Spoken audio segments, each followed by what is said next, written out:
What's in your wallet? I'm so old. I'm going to give it a 1 out of 5 explosive hot dog carts. Ritualistic blood magic. Laser shooting chesty statues. Don't watch movies unless we tell you to. In a world where mankind can no longer produce podcasts, 3 brave boys must put aside a little bit of time every other week to try and bring a podcast into the world. The host, Phil Kessel, is joined by his 2 best friends, Will Chodas and Craig Norland. Will they be the saviors of humanity? Not likely. But will they have fun doing it? Yeah, most of the time. This is Movies with my best friend, Phil. I'm Phil. It's Will and Craig. Hi, guys. Hello. Hey, Phil. That was fun. I liked that one. Yeah, it was a fun one. Guys, I have some news. Oh, wow. Bit of news. This is a big deal for me. I can't another believe I'm dog. gonna say this. Oh God, I wish. I mean, probably in the fall, definitely, but not yet. You finally put up your drum kit? Oh, I don't have a drum kit anymore. Oh, well. I sold it before we moved out here. I didn't know that. That's sad. No, I am no longer a music festival virgin. Wow. I've been to a music festival now. I didn't know that was something we were all keeping track of, but okay. Was it not? Huh. Okay, I thought that was like a thing that everyone was like constantly asking, like, "Oh, have you been to a music festival yet? I hear it's really great." I mean, and I know all about it and bags of sand and whatnot, things like that. Yeah, Is I mean, that like, in like 2010 when I was hanging out with 20-year-olds. Yeah, fair enough. The festival was mostly 20-year-olds. Did you feel so old? Oh, so old. So old. Let me tell you what. So I went with Jack and I went with her sister. And her sister brought a small little container of pills. And now, music festival, pills, you might be thinking, oh, a little bit of drug pills, you know? Ibuprofen, Advil, Tums. Mm-hmm. Yep. And she was going through the like entrance and the guy stopped her and he's like, what are all these pills? And she like pointed out, it's Advil, it's Tylenol, it's like another thing, and then it's Tums. And he was like, oh, you can go. It's the most like 30-year-old thing to do. I'm over 30. Yeah. I'm not going to be causing trouble with drugs here, sir. I just feel like like, if you think I complain a lot now, like me at a music festival would be me at complain maximum. Every time I'm at a concert, like I like live music, but every time I'm at a concert that's like an actual like concert, I have 2 complaints. 1, I'm not close enough, and 2, it is too loud. Yeah. It's always I'm always like, it's too loud in here. I can feel the years of having like my hearing work the way it's supposed to shave off. Yeah. The longer I'm here, you know. And you also can feel frequencies slipping from your ears. It's like, it's all leaving. And then I'm also going like, I wish I could see how the guitarist was playing the guitar. And I can't. And then I'm like looking at the Jumbotron the whole time. And then I'm like, wait a minute. What am I doing here? What am I doing? I could just be at home watching this. I don't get it. I know a music festival is a little different than that because it's like a bunch of different things all happening at once. Right? Isn't that kind of how it goes? I've never been to one. I mean, it's somewhere between a fair and a concert. Yeah. So this one had 2 stages, and it would kind of just, a band would finish, and then as soon as they finished, the other stage would start up with whatever other band. Oh, so it was like alternating. It wasn't like... Yeah. I was always wondering about that. I'm like, that sounds... like, oh, we're going to have 10 stages with 10 different bands playing all at the same time. And it's like... that sounds awful. Stand in the middle and you can hear all of them at once. The one I went to, there was a ton of stages. Was it the 1938 World's Fair? Yes, it was. Thank you. Are you the devil in the White City? The Charleston was so popular. They were doing the Lindy Hop. You got a little crazy. That's some wild stuff. No, there's one main stage. Like there's the giant stage for the main acts, and then everything else was really pretty small. And they were, every set was maybe like an hour and a half, and so you had a lot of really small acts get in there. So for the most part, your bands wouldn't overlap, but it was in a giant field in Illinois, and so it was pretty easy to get to everything, and you weren't getting a whole lot of bleed once you were inside the tents. So yeah, I mean, I liked it. I had heat stroke, so it was fun. Oh, I'm pretty sure I got sun poisoning a little bit the first day. Yeah. So the first day was 90 degrees, like 75% humidity or something like that. Yeah, that's a right on the spicy water. meatball. We spent them for some. Okay, so let me tell you our dumb plan. We woke up at 6 a.m. To go see the sunrise, and then we stayed up the whole rest of the day and decided to go to a music festival. No. Oh, I was so exhausted partway through the first day. I was like, I don't know if I'm going to make it. And then I rallied and everything was fine. Yeah. But it was very hot the first day. And then I was like, oh, I'll dress a little bit more appropriate. I mean, I was in a t-shirt and shorts, so it's like, that's pretty appropriate. But it was, this was in South or North Carolina? South Carolina. We flew into North Carolina because it was cheaper to buy 2 tickets to fly into North Carolina than to buy 1 ticket to fly into South Carolina. Jeez. Yeah. I didn't realize it would be that hot this early.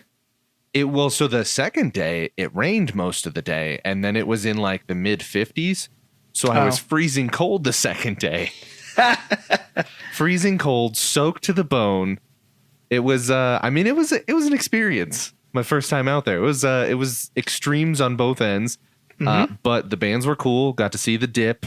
Got to see Noah Khan. Got to see Hozier. I know that person. Cool. Got to see. This is gonna sound weird because it's 2024 and not 1996. But I saw the Wallflowers. Oh. Which was very strange because they've been around since 1989, and most of the people jamming out to the band were in like their mid to early 20s, and I was like, what is this? Yeah. Like they're still making music, so there's still new music coming out. I just like, it was so strange to see 20-year-olds bop into one headlight. I'm like, what's happening here? Yeah. It was still cool though. It was fun. Do they have any other hits? The what? Wallflowers? One headlight is the only hit I remember the name of. Okay. That's the come on, ba, ba, ba, ba. Yeah, Ba, ba, ba, ba, ba. exactly. He In did that the middle. exactly. That's like, whoa, are the Me and Wallflowers here right now? Cinderella. Something. Maybe. Yeah. I don't know anything else. Yeah. So it was super fun. I'd recommend. Oh, also I got sunburn on the first day because we went to the beach, and You I look fell pretty asleep. normal. It's just on my chest and my back. Oh. And my arms. But yeah, because I fell asleep, so I didn't reapply. Because I'm dumb. So Wow. did we just like jump into recommendations, or are you just no. talking? I just wanted to tell you guys about it. Oh, okay. I just enjoyed myself as a fun time. South Carolina is pretty cool. Oh, I mean, this actually- makes up for the fact that the last time I was in South Carolina, I went on a tour of a plantation, and they used the words "War of Northern Aggression," and Too I bad. thought, I know you're playing a character, but could you not? Oh boy, This is like people are traveling for the people next to me. English is their second language. They traveled from another country to here. Can you not? Hold off for a second. But yeah, so I feel like this makes up for that a little bit, right? No? I don't know. I don't know what I don't was know fun. what's going on in the South these days. Who does? Southerners. Southerners. Oh, so close. Well, neat. Yeah. No, I thought that was it was a fun thing. Wanted to share it with my boys. I So know, when Craig, you had been to a. Will, you have not been to a festival? I've never been to I've been to a film festival, but I have not been to a Music festival. Music festival. And I have to say I don't really have any desire to go because like it just seems like one of those things that like the reputation of film music festivals has been ruined by the worst type of people.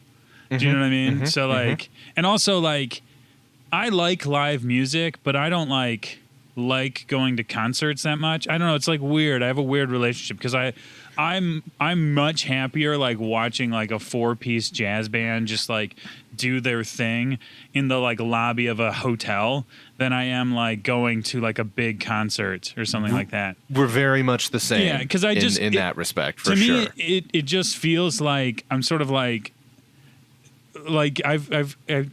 I've never felt more insignificant than I have going to a concert. Do you know what I mean? Because like everyone's here like trying to have fun, and I'm like, it is fun, and you're like kind of singing along, but then like people are like holding up their phones and taking video, and I'm like, what the hell are you doing? You know, it's like, are you gonna watch that later? Like, I don't know. It's just yeah. And you're just I just in turn everyone's into way. the oldest man possible whenever I'm there. I'm also like really tall. Not really tall, but I'm often the tallest person there. So I gravitate towards the back naturally when it's like standing room stuff. And it's just like, I want to be here.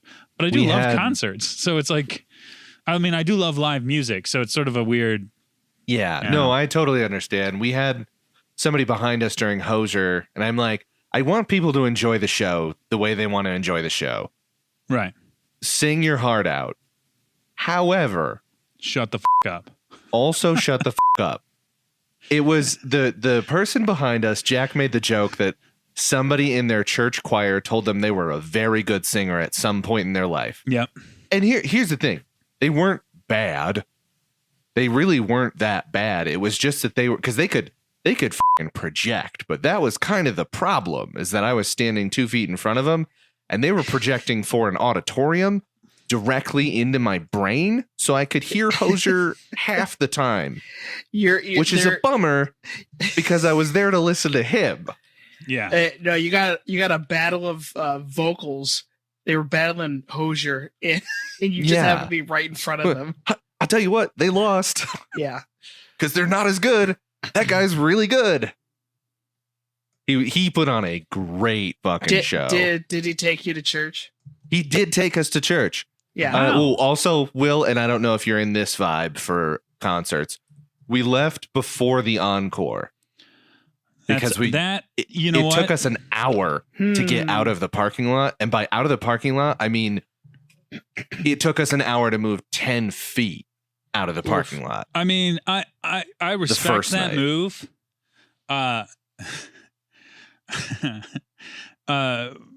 But at the same time, like, I grew up with a dad who always did that. So we always missed the ending to everything because all he cared about was getting out of the parking lot. And as an adult who's been to a couple concerts and spent the money that you have to spend to go to those concerts, I'm like, I don't care how long I'm in the goddamn parking lot. I'm seeing every second of this because I spend so much money on it. I was of two minds. It was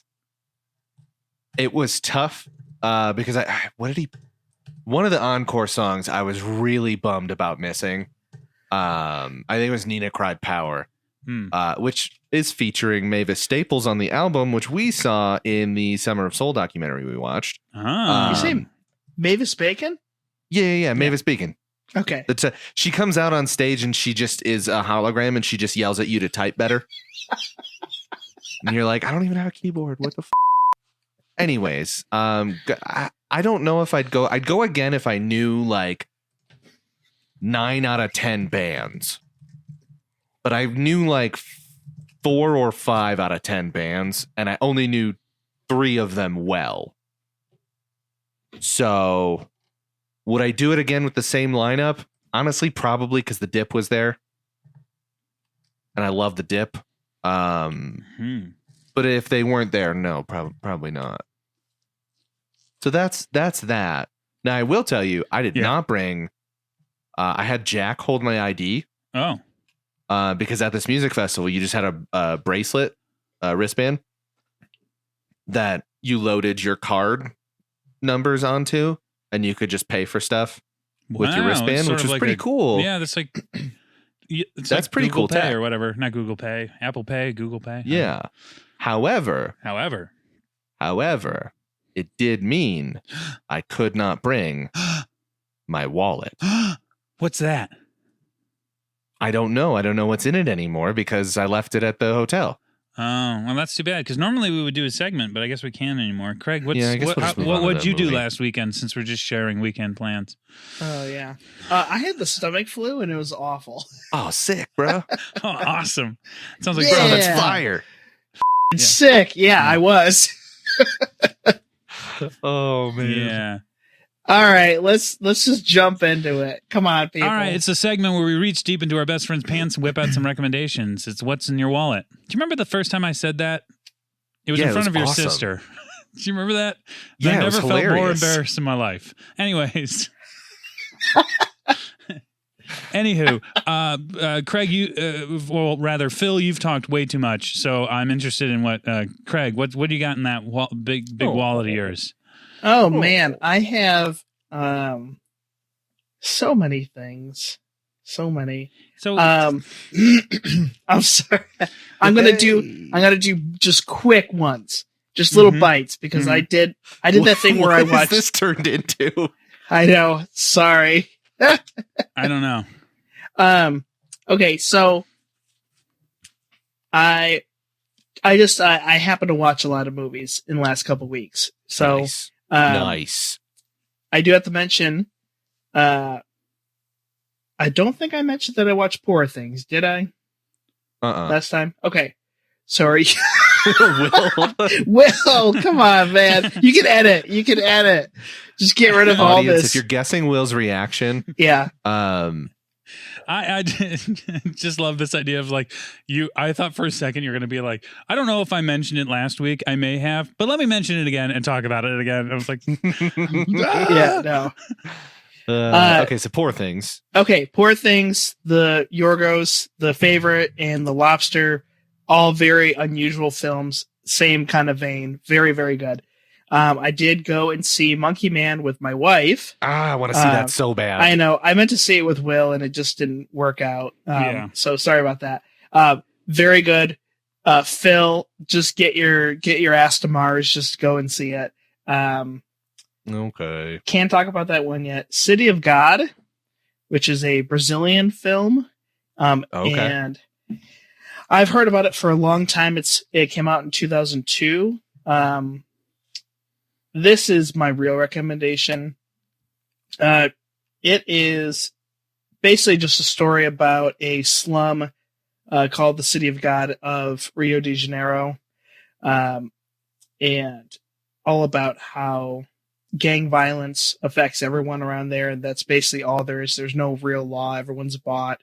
And so that kind of sounds like a tale as old as time, but the way that they tell the story, the main character is an aspiring photographer, and he's finds himself between these two rival gangs. Just very affecting, kind of similar kind of filmmaking to Alfonso Cuarón, just turbo handheld. So I like that one a lot. So that's my real recommendation. The only one I'll mention too is Late Night with the Devil. This just came out on Shudder, and it's just a nice independent horror movie about a struggling 70s late night host trying to beat Johnny Carson in the ratings by bringing on a girl who is possessed by the devil. And that's all I'm going to say. Oh man, I have been seeing clips to this movie. Like it'll like show up as like a meme here and there. Yeah. And I'm like, what the hell is this from? And I just looked it up. I'm like, I want to check this out because it looks like a fun film. Not fun, but like it's interesting. Yeah, I mean, they do the nostalgia factor really well. Yeah. that weird 70s vibe to it. But I really like the main that actor. What the hell is his name? He's one of the like sidekick goon characters from Ant-Man, isn't he? Yeah, He I has mean a Russian he's been accent in a in that? million things. Well, yeah, David Dastmalchian. He was Polka Dot Man and Suicide Squad more recently. That's right. Yeah. So very talented actor, but yeah, this is one of his few times headlining in a pretty a little bit bigger of a film, more out there. So yeah, that's what I got. Nice. F***ing nice. Noise. Will. Yeah. Is it Phil. okay? Wait. I want to guess. Okay, go for it. Is it a JRPG? It isn't, Oh, because I haven't beat Dark Cloud because that game is really long and I keep dying. And I find that very frustrating. No, I want to, but if you were to give it a second guess, and I want you to think about this for a second, as to what Will's second favorite thing is, okay. what do you think this recommendation might be? Because you'll probably get it right. And it's not Queen. I'll put that out there. It's not Queen. It's not a JRPG. Ooh, Dragon Ball Evolution. No.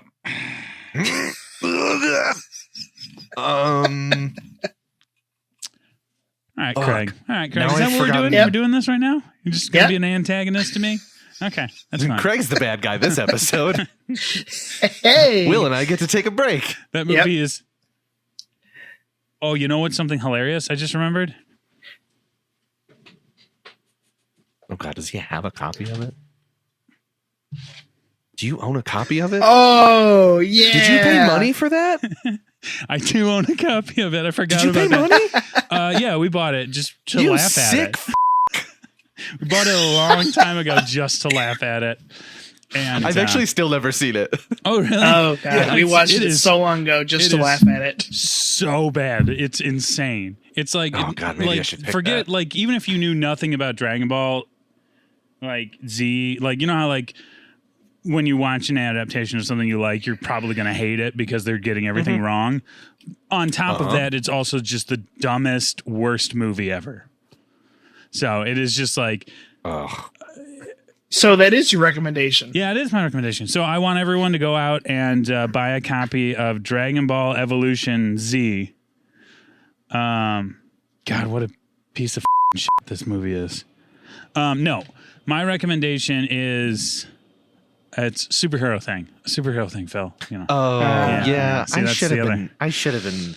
I'm dumb. No, there was a TV show that came out. I don't know how long ago it came out on FX called Legion, which my brother turned me on to. It is an X-Men show that does not feel like an X-Men show. Like Charles, like none of the X-Men are in it. It's set in an alternate reality where there's like where the idea of like the X-Men, that's not happening.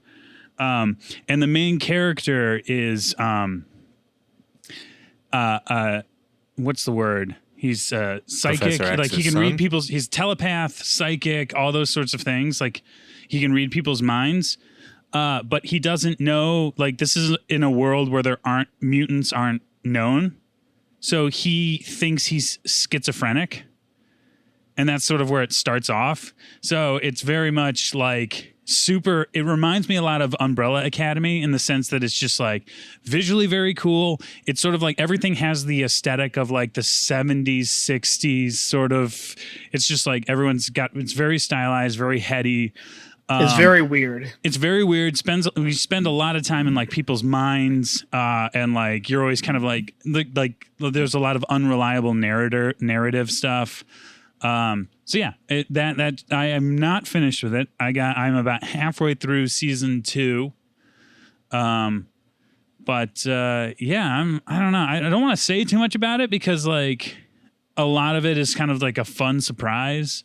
But like Aubrey Plaza's in it and she plays a completely unhinged character, which is a lot of fun. Craig, have you seen it? You're kind of nodding like you have. I think we saw the first season and then I don't know, just we got busy or something. So I always wanted to go back and watch the whole thing. Yeah, I always have a weird thing when I really like a show and I binge all of the first season, and it's a show like whenever for whatever reason getting into the second season is like almost impossible to do.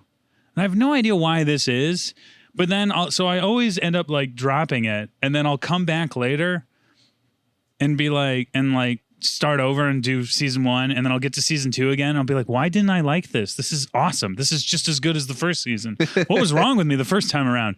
I do that with video games too. It's like I'll be playing a video game and I'll get about 2/3 of the way through, and suddenly I'll just be like, I hate what's happening and I hate everything about this.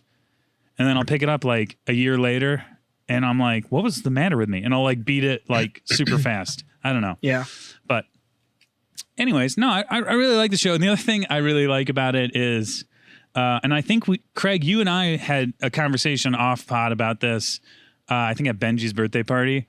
But it has, like there's a main character and he has a love interest and they are together from the start, you know, which I realized I'm not a fan of the like, they hate each other, but they'll love each other one day sort of like dynamic, you know, of like the rom-coms. I'm like, cool. So like, we're just idolizing toxic behavior. This is cool. You know, like, so yeah, what I like about it is, and they find ways for them not to be together, you know, because the other thing that this show does here, I found my other point, is the way it deals with like superpowers is like, there are no characters who have, weapon superpowers. You know what I mean? Like nobody's superpowers help them be a better fighter. You know, there's no like laser beam eyes or like sharp claws and stuff. It's all just like, you know, either you can go inside someone's mind or you can manipulate them or like all these other sort of things. So it doesn't feel like your typical superhero stuff. It's stuff that can be easily or can be fooled for thinking you have a mental disorder. Yeah, right. Yeah. So there's like a lot of characters who just like it's more the curse side of like what makes X-Men interesting. Like that's why X-Men have always been like one of the like best superhero like materials out there, because like they really delve on the fact of like, hey, one's if all the hair on your skin, like on your body, just was combustible at any point. Who would you kill if that was happening to you? You know, it's like that kind of crap. It's like, oh, cool. Yeah, this would be no fun at all. You know, is it Leech? Is his name Leech that he can't digest anything and he has 2 like leech worm things that just live with him and eat his food and digest it for him? Yeah, there's somebody and like that's that. His power. Yeah, and it's like that's just that terrible. Sucks. Yeah. Anyways, I love so check out Legion. You know, Phil, what do you got in your whale-it? Your whale-it? I have a movie, 2017's A Ghost Story. It's an A24 one. It's been on our list for a long time. Man, it was really good. I really loved it. Okay, so it is a slow-moving movie with like, I don't know, maybe 10 lines of dialogue in the entire movie. It's so good. So you follow this couple initially. And Casey Affleck. Yeah, Casey Affleck and Rooney Mara. And they're not like on the outs or anything, but they're like kind of not exactly connecting, but you don't get a lot from either of them. It's just sort of like context clues. And it's not really, I don't know. I don't want to spoil anything. It's really good. It's slow moving. It made me feel very heavily in a lot of different ways. So an A24 movie. So an A24 movie. Didn't think I could feel so connected to a character who is just a Scooby-Doo style ghost in terms of it is a guy with a sheet over him with 2 eye holes cut out. But there are some scenes that I legitimately was about to cry on the plane while watching this film, because I was like, I feel so hurt and lonely with and for this ghost man. Oh no. God, it was really, really good. And I want to watch more from the director. It's David Lowery. It's the Green Knight, which Yep. I think people really enjoyed. I haven't Pete's seen Dragon it. is very good. I thought I remembered you saying that. Yeah, no, for being a remake of not a great movie, but I mean we watched it a ton as a kid. So my sister might be mad to hear me say that, but I don't think Pete's Dragon's a great movie. I think the remake is really good. But yeah, Green Knight is great. Peter Pan and Wendy is okay. But it's one of those things where you don't get a whole lot out of it, but you hear him talking about it and decisions he made about the project and the direction. And you're like, oh, I have a newfound respect for this movie and seeing all the effort you put into this. So I like him. He's a good director. So yeah, that's our next one we're probably going to watch. Yeah, I'll have to check out more of his stuff because I really, really liked this one. I mean, the fact that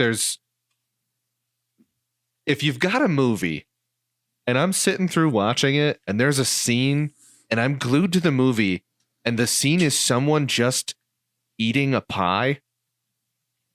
There's no pretense. There's no anything. There's just someone eating a pie with a man in a ghost costume behind her.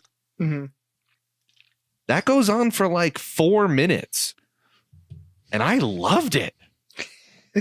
You're weird, Like, dude. I don't know. This movie was just very like what I like about movies, of like really hitting emotional strings and like, you know, longer shots, longer takes that draw you in. And then there's not a lot of dialogue. So you kind of, my uncomfortableness and my anxiousness starts to make me look at the rest of the scene.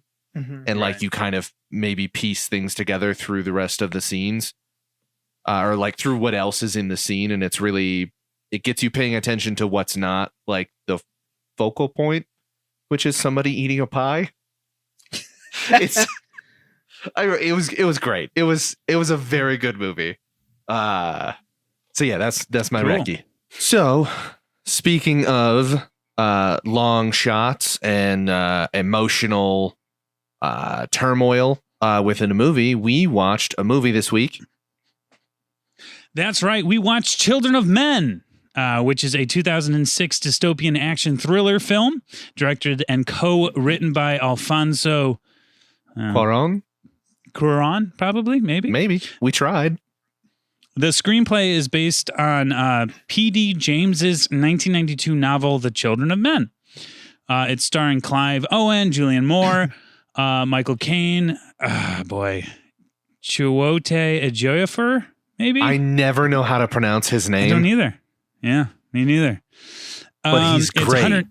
He's great. Yeah, he's like he is my favorite person to see as a bad guy, Yeah. because I'm always like, every time he shows up as a good guy, I'm like, he's gonna be a bad guy later. Yeah. And then he always is. Yeah. He's fantastic. Man, I got introduced. He was in the Firefly Yep. movie, Serenity. God, kill me, Mal. Kill me with a sword. Anyways, that great movie. 109 minutes long, $76 million budget. It only made $70.5 million at the box office, which is too bad. How do you think this did? How do you think this is sitting on Rotten Tomatoes? I'm coming in hot. I'm saying 94. Craig, what do you think? 95. I'm going to do 92. Craig got it exactly. Damn it. Ooh. Gold star for Craig. Okay. What's the audience? 85. So What? no, I knew it was going to be that way because I knew when this movie came out, critics and film people were like, "Whoa!" and everyone else was like, "What? What's the movie again?" You know, like yeah, and like there must have been like, I don't know, Something in the the marketing was water. bad Oh, or something. yeah. I don't know, because like it feels like it feels like one of those movies that went under the radar, but like in the years after its release, it was just like, dude, have you seen Children of Men? It's like, no, what was that movie? Like, came out like a few years ago. It was awesome. Yeah, so Craig. Yeah, it was Craig's. This movie. Yep. Craig picked this movie. Craig, why this movie? Controversially, you didn't like it the first time you watched it, or you nothinged it. You were No, I kind of didn't. I kind of more nothinged it than didn't like it. There's been very few films where I watched it and I actively did not. One of those was actually there's just two I can think of off the top of my head: The Squid and the Whale, and A History of Violence. Oh. Wait, you didn't like The Squid and the Whale? You didn't like A the History of scene- Violence? The scene where the little boy jacked off into his pants and wiped it all over the The books. lockers. And I'm stuff. sorry, Yeah, what? don't like that. Yeah, that most people didn't like that part. No, it's No. about it's about kids going through a divorce. So it's just a lot of like emotional uncomfortableness, which is like exactly Craig's least favorite thing. Especially like- when it came out in Yeah. 2006. Yeah. I was just like, I'm not ready for this. That's- a movie, apparently. That's Noah.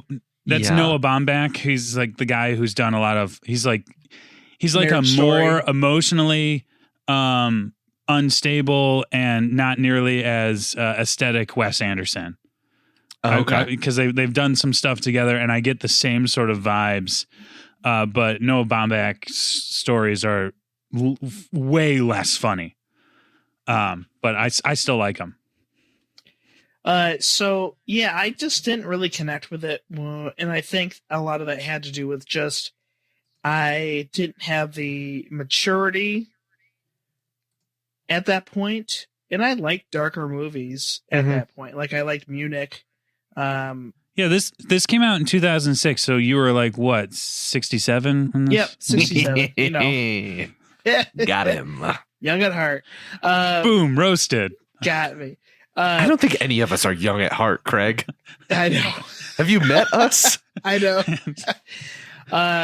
Yeah, like I liked Crash and Munich and stuff. So there's movies that were headier that I liked. But for some reason, yeah, I don't know. I didn't connect with it. So I wanted to give it another chance. I hadn't seen it since it came out.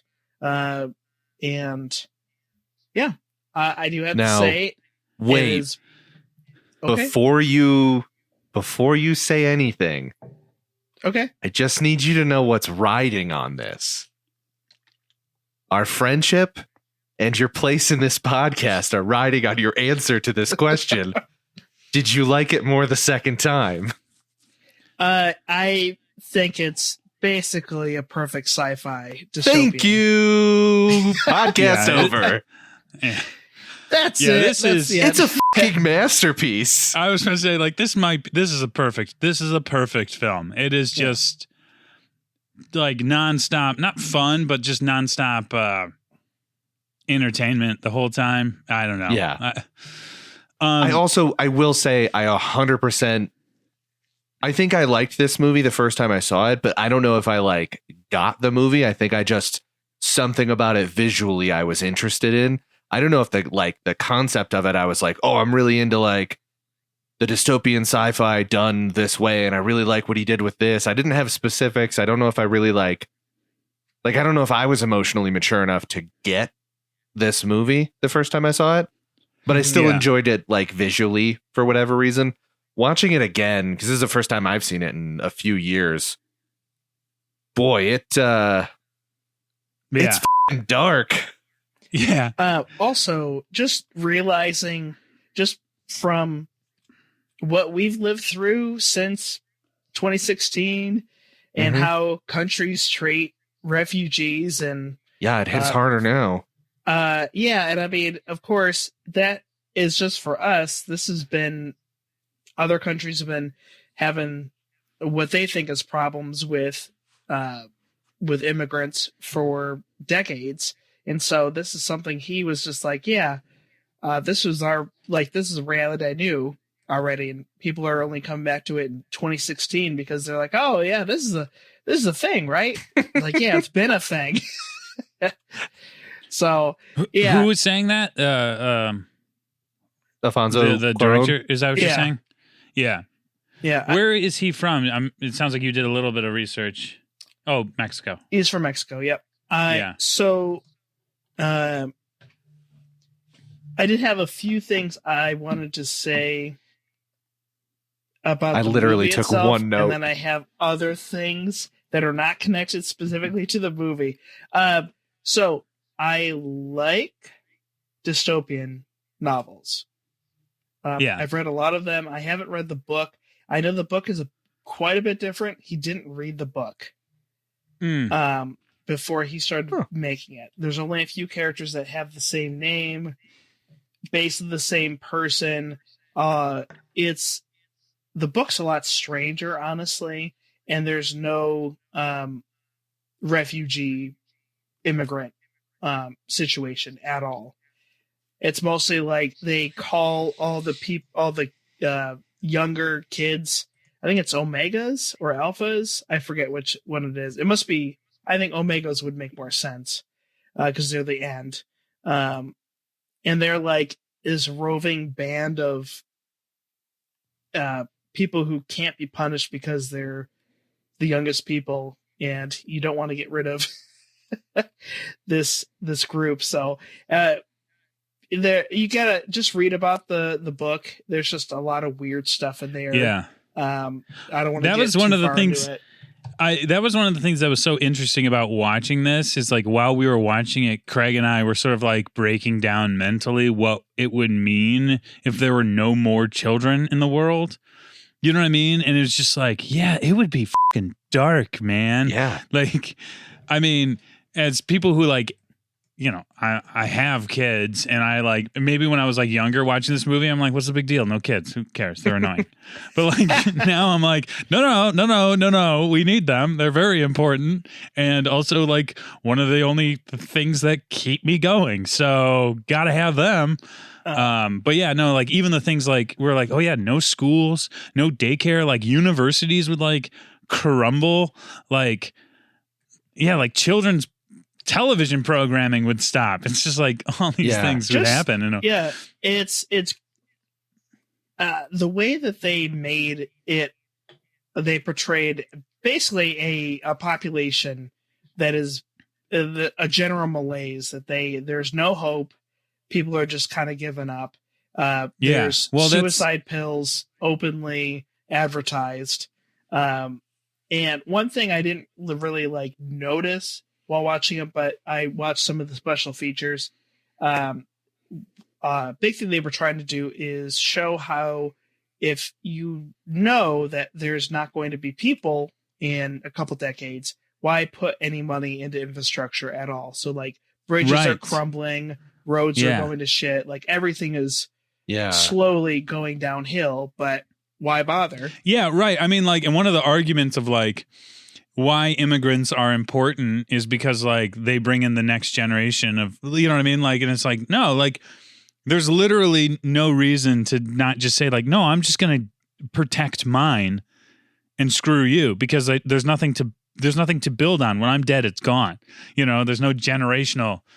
So I can like, you can kind of understand how the world can get so selfish, like even more so than it already is, but like even more selfish. I don't know.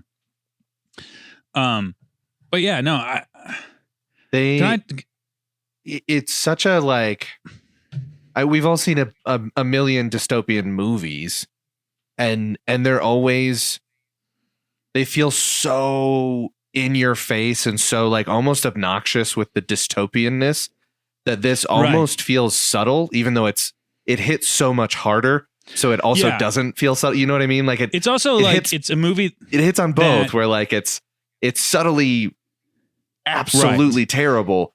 And then but it gives you a huge opportunity to realize that it gives you these small pieces, but they're really well put together. It just your whole world. So, okay. I want to talk about this movie a little bit, because I actually didn't want to talk about this at all. I want to talk about this movie a little bit because that's the whole point of the podcast. That was the dumbest segue I've ever done. No, I just mean like, okay, what I want to talk about is this was one of those movies that I watched when I was realizing movies were going to be the thing that I loved. Mm-hmm. You know what I mean? So like my first watching of this movie, I was just like, I had been prepped by a bunch of other people who were like, this is great. There's this one shot that's continuous and forever and amazing and incredible and like all of this stuff. And so like when I first watched it, I was like, oh, so this is the best movie that's ever existed. Like this is it. Not necessarily, but like, because this movie isn't like my favorite movie. You know what I mean? Because it's not, and the only reason why is because it's not very funny. It's like not normally the other things that I go for. But the opening scene of this movie, I think about constantly when I'm trying to do storytelling of any kind, because it starts off. So the very first thing that we hear is a news report of like, you know, you're immediately jumping into like a news report of like, oh, the infertility, you know, you hear all these things right off the bat. And then the thing that has happened, which is really kind of irrelevant to the rest of the movie, is that the youngest person ever is dead. Mm-hmm. And the youngest person ever, the youngest person in the world, not ever. That doesn't make any sense. Because everyone at one point was the youngest person ever. You know what I mean? Is dead. And so you get this sense of like, and everyone who's watching it and in later scenes is like totally distraught over this, which at first feels weird. You know, you're kind of like, why does everybody care? You know? But anyway, so that news report is happening and like Clive Owen's character comes in and he kind of sees it and he doesn't really care because he's a broken human being. And then he leaves the cafe and he like starts to fix his coffee outside and the cafe just explodes. And like a woman walks out holding her own arm screaming. Yeah. And it just sets the stage of what the world is like immediately. You get so much information. You also get this real sense of like dangers everywhere. And even though everything looks more or less normal, it's not. And I think about that all the time. It's like, okay, and I think it just sets the stage right out of the gate. You get a bunch of information and that's later expanded upon. And it all does it in one shot. And it's just, I think about it all the time. Whenever I'm like writing a script, I'm like, okay, how can I and the other thing that I really like about this movie is there are no exposition dumps. There's like one moment, and of course Craig clocked it right away. He's like, oh, this is an exposition dump. I'm like, oh, come on. There are none in this movie. And that was the one there because like I think Michael Caine's character says like, well, remember when you visited 12 years ago, back before when you were married and we were friends, and you're just like, son of a bitch, terrible line. Yeah. I don't know, but for the most part, you just kind of learn as you go along, you know. And so much so that like later on they go to an abandoned school. And I think that was like when I first was like, oh yeah. These would be everywhere. And the one woman starts talking about her experience as what's the word? Midwife. A midwife.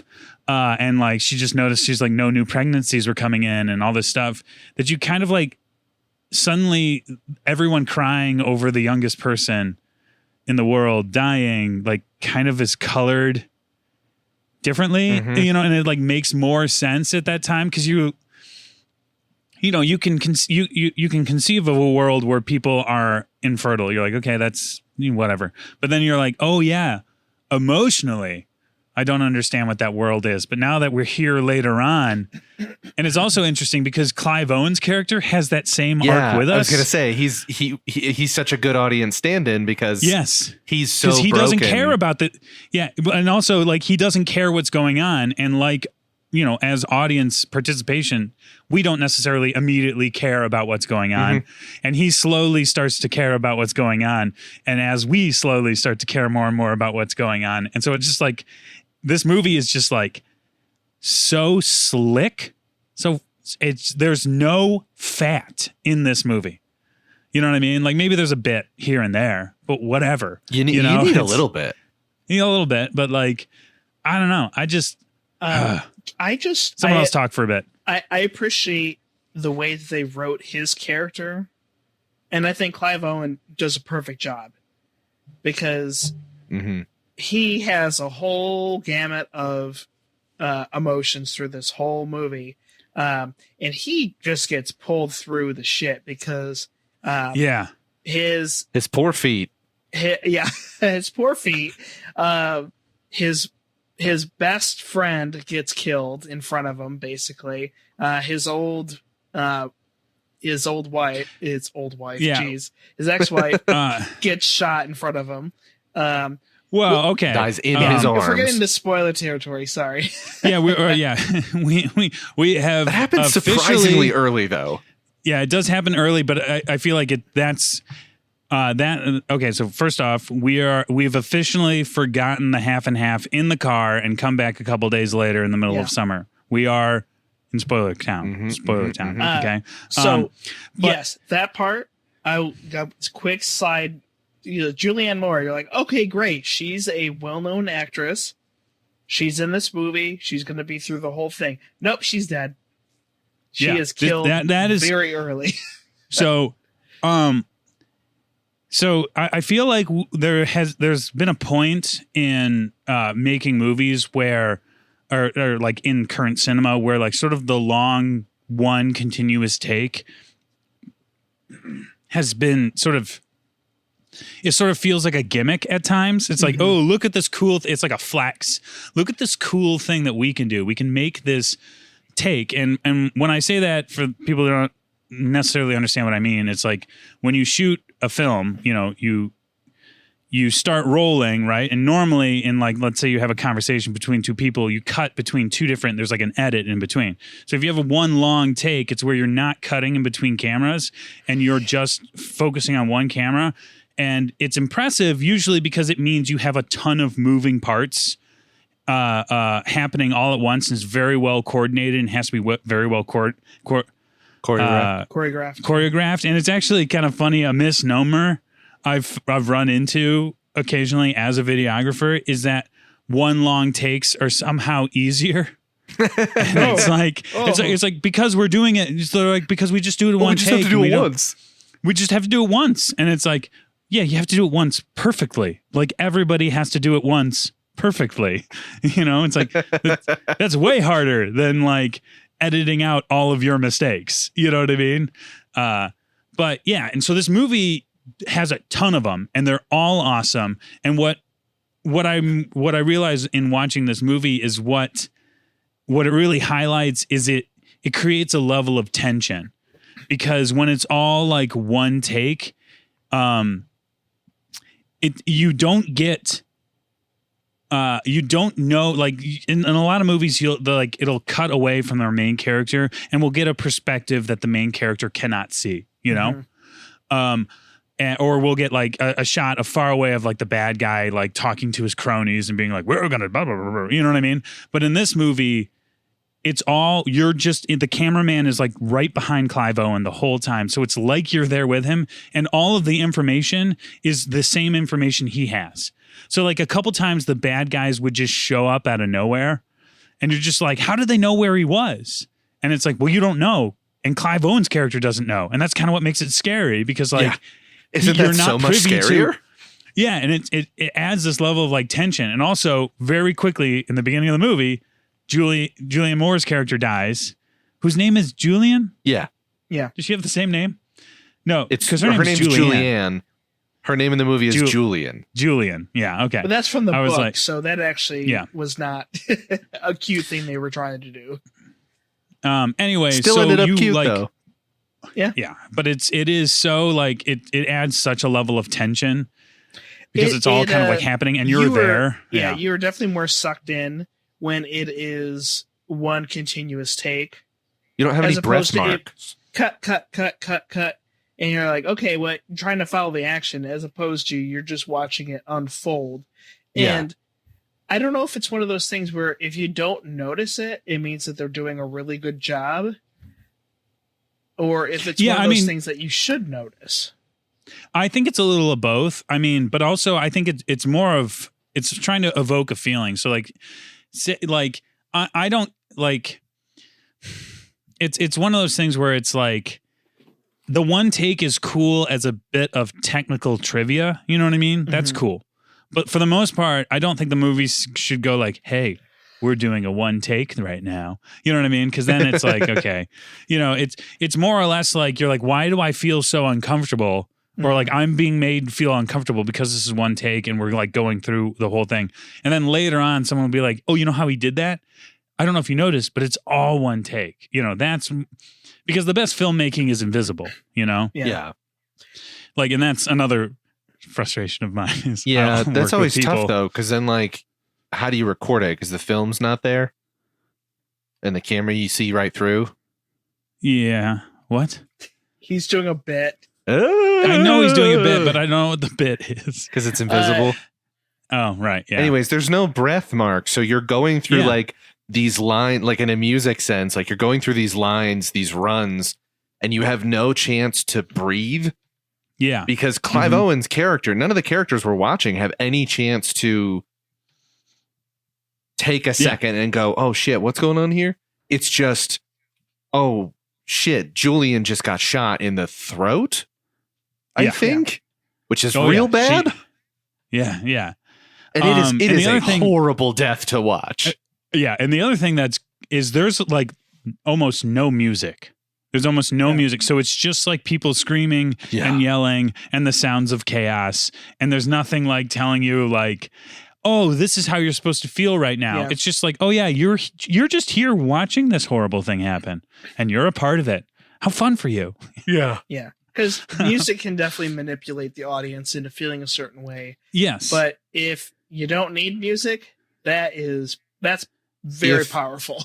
And then on another note, if not having it also is a way to, the absence of music is almost music in itself, where the music is just the sounds of the scene and you just get, that scene is so crazy.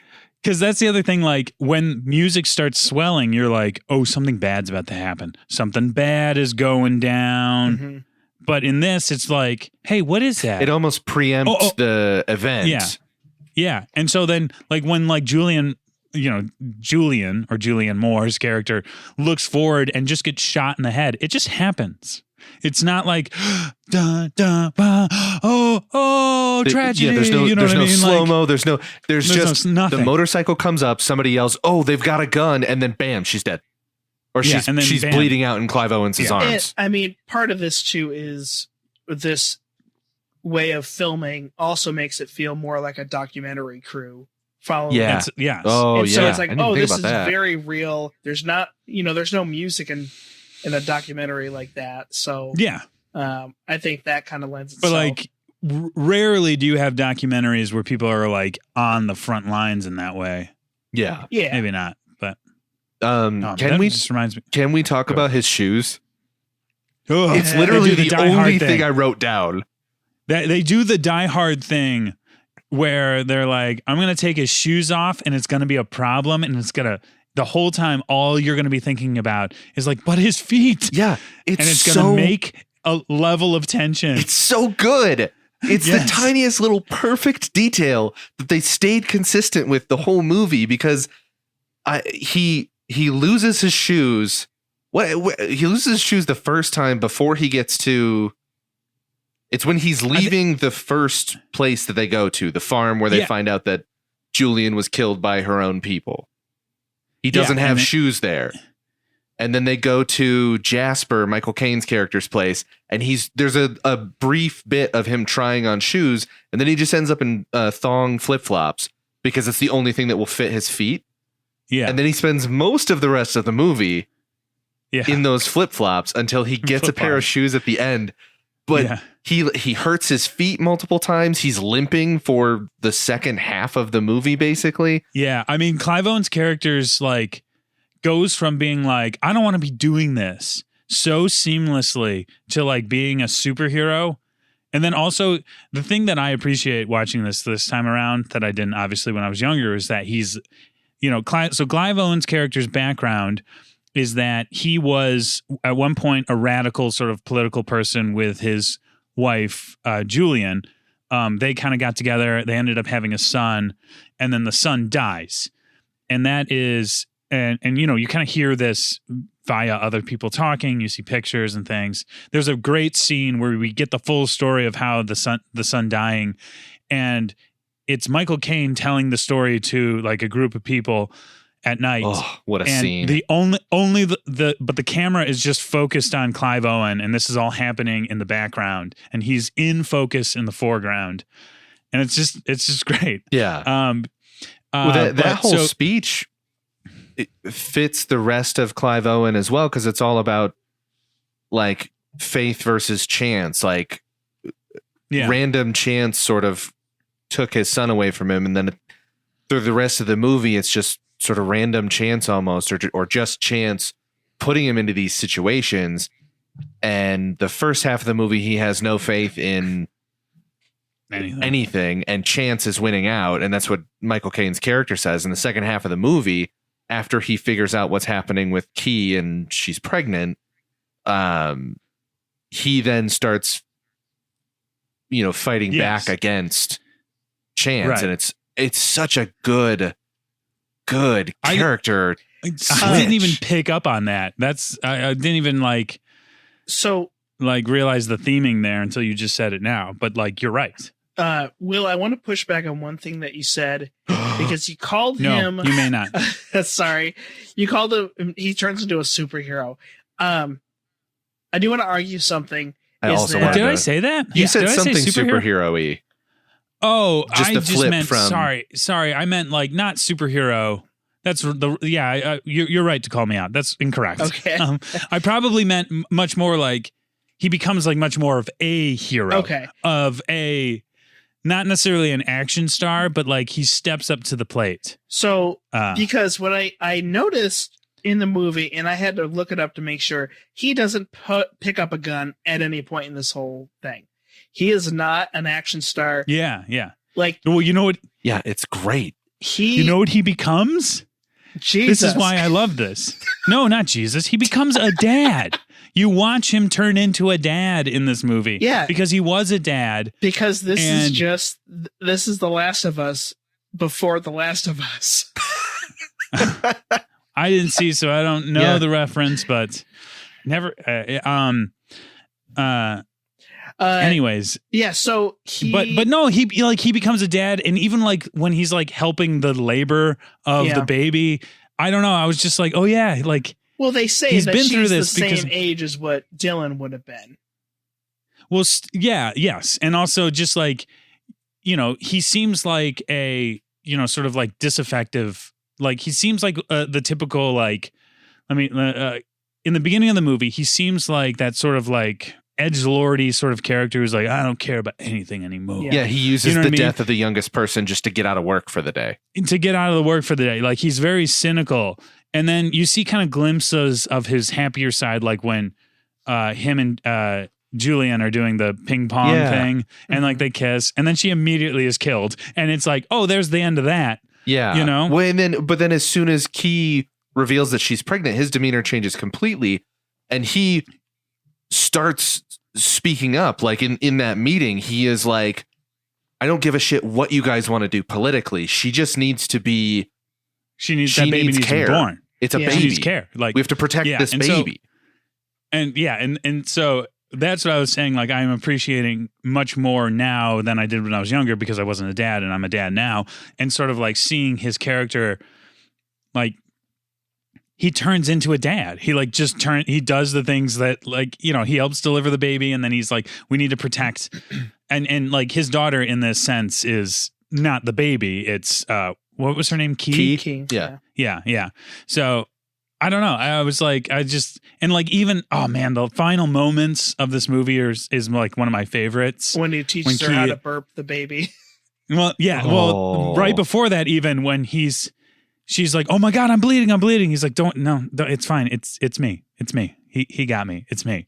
And you just realize he's been like bleeding out the whole time. Yeah. The whole like last 10 minutes of the movie, he's bleeding out.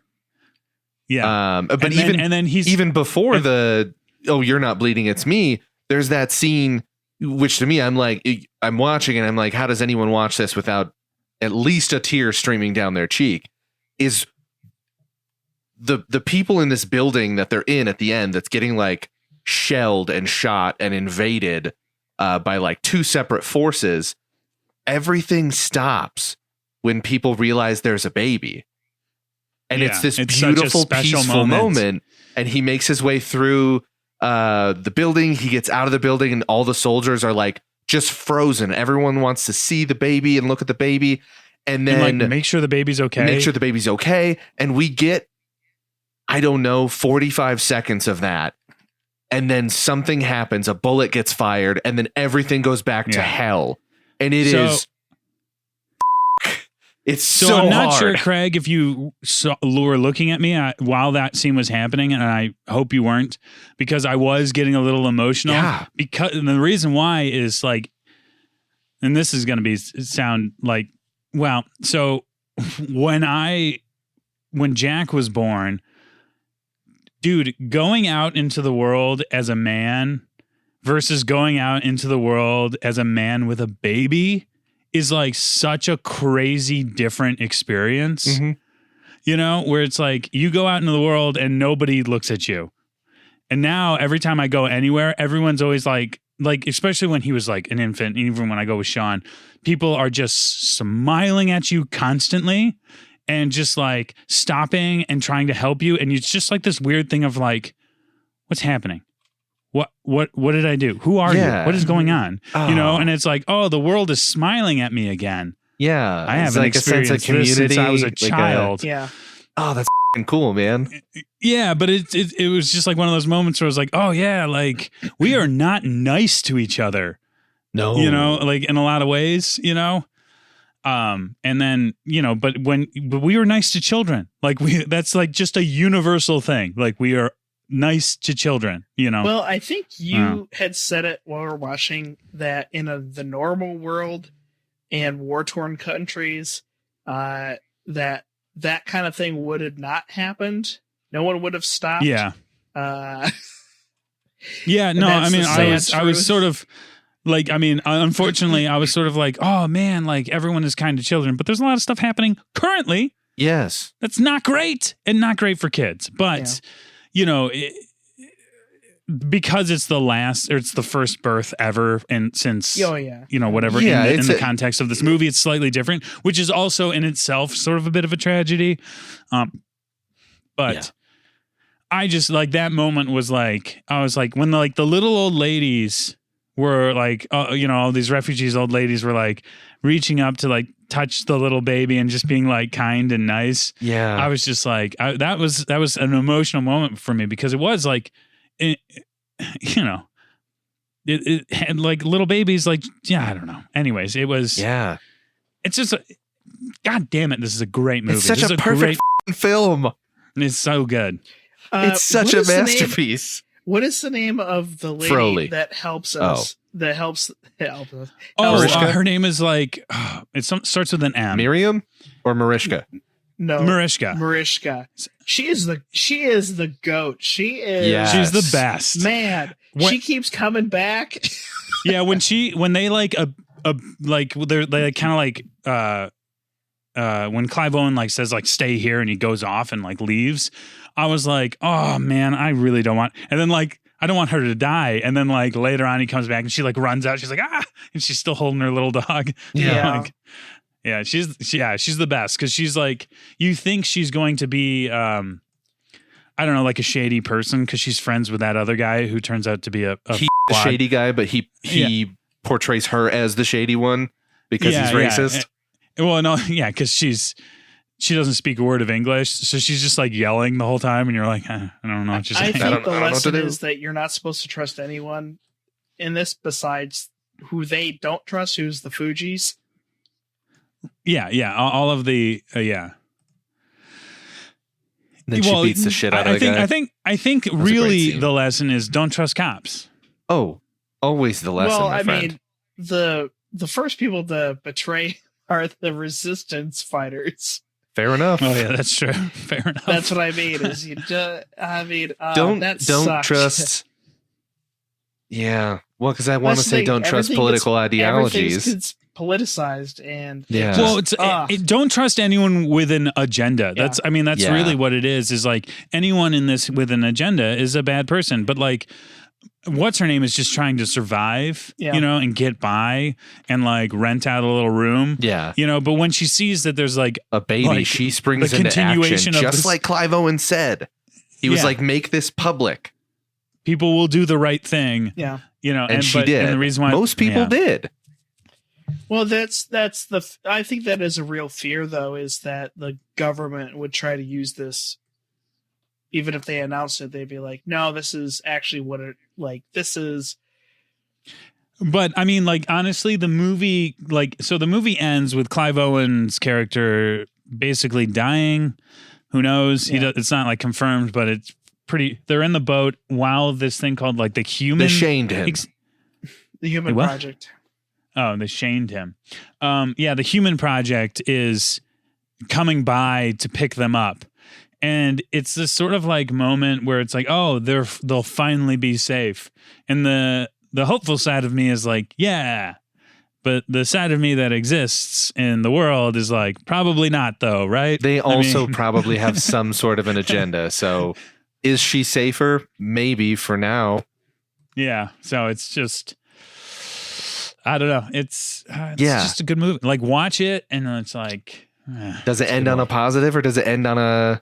It ends so uncertainly that you can fill it with whatever you want, which I think is maybe the entire point of the movie is the hope to fill it with Yeah. something positive. But Yeah. Do you have sometimes faith it's in really hard humanity? to... Yeah, sometimes it's really, really hard to feel that way.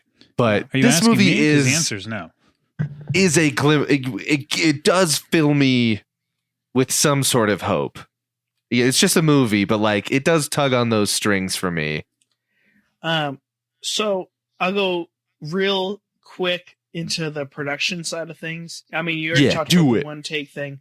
But I would recommend watching any like behind the scenes of it just to see all the stuff they had to pull off for the car sequence. One shot. Yeah, there's so and there- much cool stuff they had that's to do awesome. for that. There is some Yeah. digital tomfoolery Yeah, they that they did had some, to do, yeah. which is understandable. I mean, you can only do so much. It- I mean, that kind Well, of like stuff Will said, is- it's like that's a flex.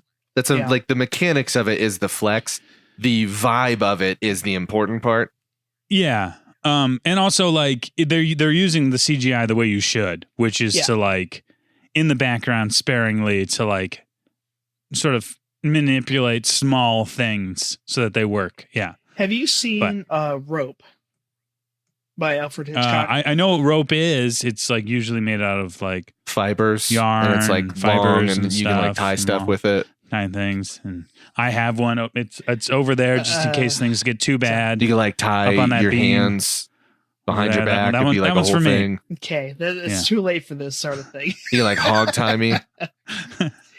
So Phil's going one way. I'm going another. yeah, Rope, Alfred Hitchcock film. The whole thing, the whole gimmick. I'll call it a gimmick. Was that it was like one big long shot, and they would get around that by like the camera. Something would pass in front of the camera, or something would get close to it. Yeah. So that's how they Birdman make is their the cuts. modern example of it Yeah. as well. Birdman is a movie that is all one shot, Yeah, but there's a lot of digital edits that exist Yeah. within it. But the idea of Birdman isn't to go like, look what we did. We made a movie in one shot. It's to give that same sense of like uncertainty, never endingness yeah. that comes with like, you know, Birdman being this character who's like losing his mind. I got to rewatch that movie. I loved it when I gotta watch it different again too, because I know some people are down on it now, and I don't know if that's just one of those things that happens to all the movies that win Best Picture. So or is it because the main character is a bad father? you know, There's a lot of main characters that are bad fathers. I know, but like there's sort of an annoying thing, and I don't want to like talk about this as if I'm like I feel like every time I start saying things like, you know, cancel culture, I like start sounding exactly like my father. But there is sort of an annoying thing going where it's like every character in everything should be a perfect human being all the time. Right. And that right. way they're setting, and it's like, well, then there's no stories, guys. Yeah. You know what I mean? Like, and then there's also like this. We have stories where everyone's perfect, and it's a nightmare. And like that's the whole point of it. Yeah, and well, there's also this. This is me putting on my boomer hat the most, which that push mostly exists when it comes to male characters, because male characters have dominated the screen for so long. So like people are like, yes, she's quirky and she's broken, but she's human. And it's like, he's quirky and he's broken and he's a monster, you know? And it's sort of like, well, now wait a minute, you know, but that is the most boomer opinion I have, I think. Anyways. So I did my research in the sense that I watched 2 of his other films. Wow. Yes. That is actual research. Yeah. That is actual research. Like that's way more than I do, which is look at the Wikipedia page while you guys are doing your recommendations. That's what I do. So one of them I watched just a couple days ago, and it's probably what people know him more for, which is The third Harry Potter. And what's interesting about that movie is that Guillermo del Toro was trying to convince him to do the movie, and he's like, I haven't read the books. He's like, well, read the damn books. And he's like, I want to do all this stuff. He's like, you can't do the shaky cam, like handheld thing. You can't do the long takes all the time, because you have to follow the first 2 movies. You have to follow the look. You can do some, you know, obviously it is more artistically driven than I think Chris Columbus did in the first 2. I think those are very strictly kids movies, and that changes in the third movie. The only long take I clocked was when Mr. Weasley tells Harry that he's might be being hunted by Sirius Black. In the beginning, when they're at the train station, throughout the pub, whatever you want to call it. That's about the only time. There's probably another one I missed, but it's the other movie I watched was Y Tu Mama Tambien, which translates to And Your Mother Too, which is not a nice thing to say. Doesn't seem like it would be. I was going to say, it doesn't sound good. No. So I've known about this movie a long time. I think probably because people mentioned it. Shit, he did Gravity too, of course. Yep. Sorry. It's all I good. Wikipedia'd while you were talking. Yeah, he's done Roma, Gravity. Those were his bigger ones later on. But this was like his, because he'd done a few Great Expectations, like a modern retelling. And I forget the other 2, like Little Princess. But those were more Hollywood stationary films. But with Y Tu Mama Tambien, handheld, long takes, that I would recommend watching this next if you like that style.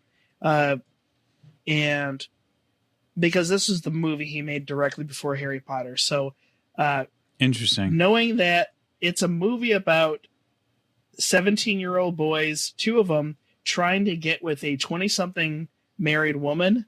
So it's a sex comedy, but it is so much deeper than that and so much more depressing as the movie goes on. Holy shit. You have to watch the movie. Believe me. All right. Yeah. So, yeah. How does everyone feel about Gravity? Did you guys see Gravity? I own it and I haven't seen it. Oh, what? I know. That feels wrong. I know. I loved it. I remember really liking it. You know, I watched it at home, so I didn't see it in the theaters. But I remember just being like, and it makes so much sense that Gravity, like the same guy who made Children of Men made Gravity, because Gravity is basically just nonstop like, oh, we're fucked. Oh, we're fucked. Oh, we're fucked the whole time.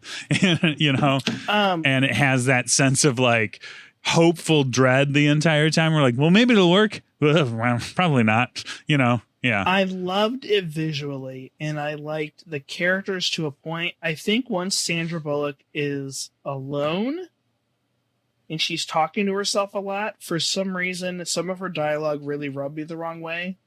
And I think I just have to watch it again. I liked it when I liked it more when she was alone because she started to just kind of go crazy. Like there are a few moments where it's just like the reality kind of breaks. Is she she's talking to her daughter at some point, but she's not there? I don't know. It was just something weird there. I don't want to get into spoilers right now. I think that's what Phil has taken his headphones off. So to us, you can put them back on. We've stopped talking about it. No more spoilers. Cool. No, you're fine. Yeah. I mean, it's not a new movie. I should have seen it. No, by now. but if you should just go watch it. I know it's in the other room. I know. I want to recommend it, but again, it's one of those movies where it's like if I haven't seen a movie in the past 10 years, I feel really weird recommending it. You know what I mean? Like, if I saw a movie more than 10 years ago and I haven't rewatched it since, I'm like, I want to recommend it. You just gotta qualify. That's what I always do. Is like, oh yeah, no, it's a great movie. I mean, I haven't seen it in like a very long time, but I remember it being good. Yeah. And like also like 10 years ago is right on the point of like, oh yeah, 10 years ago, how old was I? 20, 24? I don't know if I had great opinions then, so probably not. Have either of you seen Roma? No. I'd recommend that one. It's pretty damn depressing, but it's good. I should just go through his filmography because so should I. Sounds like I would really enjoy it. Something I'd like. Yep. With what I've seen of his work, which is just this one and the third Harry Potter. All right, so are we there? Are we ready to do this? I think we're there. How we feel about it? Oh yeah, we've been going for a very long time. Is it anticlimactic if we all know what we're rating this? Yeah. No. It's we fine. just can go fast. It's fine. All right. Phil, how'd you feel about this movie? This is obviously a 5 out of 5. This is like a perfect film. This is a masterpiece. 5 out of 5. Shouldn't it be Children of Women? Because he didn't he didn't have the baby. See, these are the woke takes. That's why you're here, Phil. Take your the real boomer hat off, Will. You put it on too tight. I can't get it off, guys. It's stuck. You're just going to have to cut it off. I'm in trouble. Yeah. Craig, how'd you feel about this movie? I think... or what are you going to give this movie? I'm going to give this 5 out of 5 Baby Diegos. Baby Diego. Oh, yeah. That was the... Yeah. I just feel so sad about Baby Diego. I got to go home. It's affecting me more than I thought. I'm going to need to work from home the rest of the day. I'm going to give this movie 5 out of 5. Pull my finger. Which was a moment where I was like, oh, okay. Haha, pull my finger. And then like later on, and he's like, he's getting murdered, essentially getting shot a bunch. And he's still just going, pull my finger to the guy. Yeah. Man, that's like my new fuck you. Yeah. He also says fuck you. Yeah, he does also say that. You could have said Baby Froley. Right. Yeah, the other thing was I was going to say 5 Sid, you fascist pig out of 5, which was the code word. Yeah. How would you like to be 18 years old and people still call you Baby Diego? I would hate it. Baby Philly. So we, for the longest time, called Sean Baby Sean, and Caitlin was like, I really like this idea of like Sean being like a big guy and like on the football team and being called Baby Sean.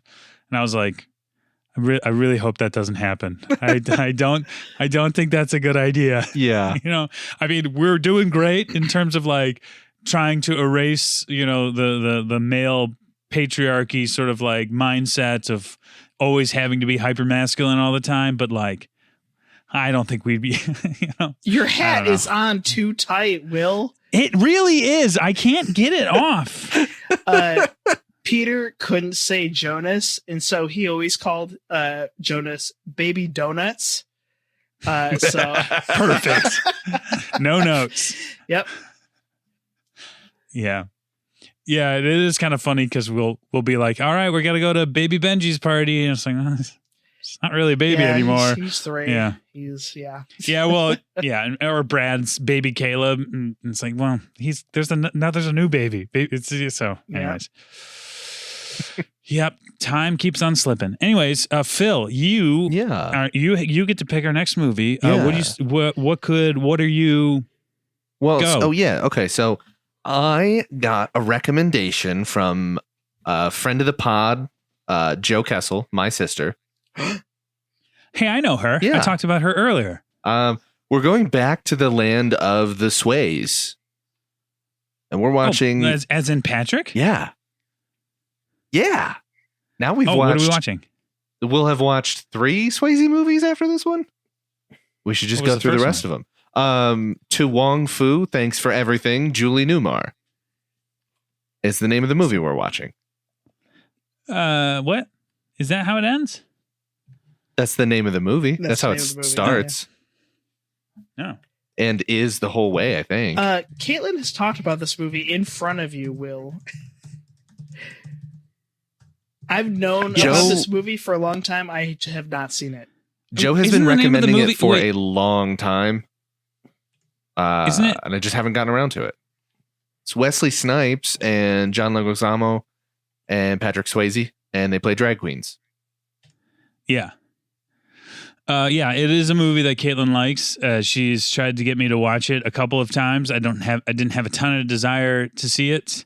I feel like I have a weird. Your I hat feel is strange. on too tight, Will. No. I'm going the other way. I promise. I feel strange watching straight men portray drag queens.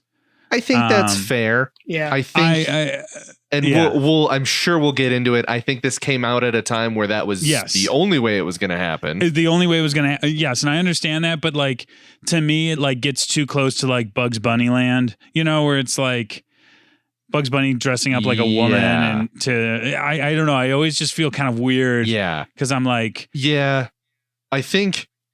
So I totally, we'll definitely get into that, I'm sure. I totally see that. I think this movie is like a very beloved movie in the drag queen community. Because it is a movie that had drag queens in it, period. You know? Yeah. And I think it's just about like the friendship between the main 3 characters, and like that's super important, and that's a very cool, I don't know. We'll get into it when we watch the movie. Anyways, that's the movie. Cool. I'm excited. So, Thank you for liking and subscribing to the podcast. We're on Instagram, Facebook, YouTube, and TikTok. If you want to tell us who your Ninja Who's the Raphael in this movie? It's Clive Owen. Michael. Oh yeah. The Michael Caine is Michelangelo. Yeah, absolutely. Yeah, for sure. Leonardo is unfortunately Julianne Moore. Yeah, and Donatello is Sid, who does machines. He does machines. Yeah, he does machines. Kind of fits. All right, so this episode was brought to you by Janet Chodas, my mom. Hey. Yay!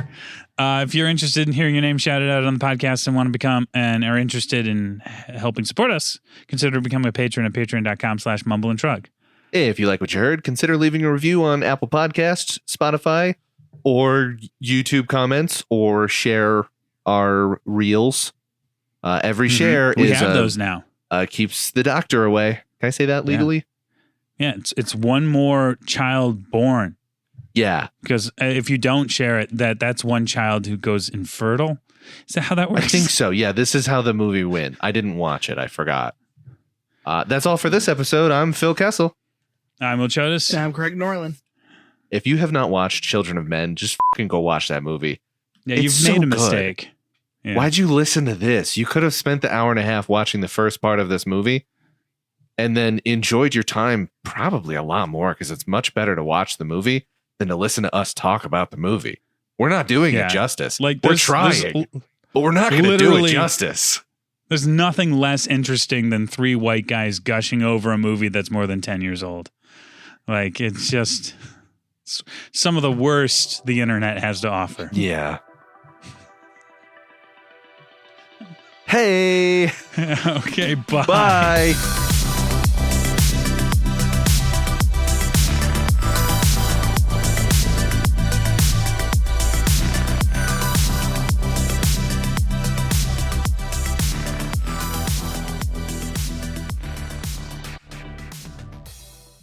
Brought to you by Mumble and Shrug Productions.